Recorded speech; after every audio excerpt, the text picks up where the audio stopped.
मी 100% scientist झालो असतो. कारण मी भारतात एक बी एक्झाम नापास नाही ना. मी MSc केमिस्ट्री गोल्ड मेडलिस्ट आहे. NET, SET, GATE, DRDO, TIFR बार.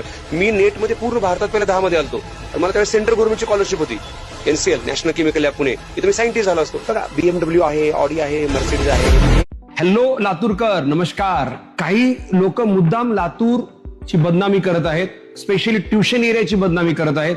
जाणीवपूर्वक काही लोकांनी षडयंत्र करत आहेत. ट्युशन एरिया खूप चांगला आहे. ट्युशन एरियामध्ये अभ्यासाचं खूप चिंतन केलं जात आहे. आपण स्वतः याची माहिती घ्यावी.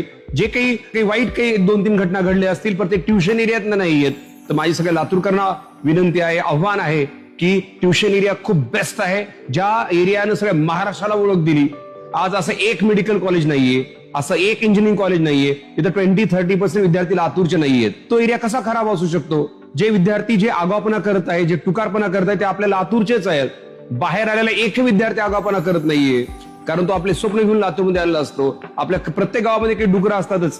तसे लातूरमध्ये बी काही असे आहेत जे लातूरमध्ये ट्युशन एरियामध्ये काही गडबड करतात. पण आता खूप आदरणीय पोलीस अधीक्षक साहेबांनी लातूर ट्युशन एरिया खूप कडक केलेला आहे. तर कृपा करून ट्युशन एरियाला बदनाम करू नये, ज्या एरियानं महाराष्ट्राला ओळख करून दिली.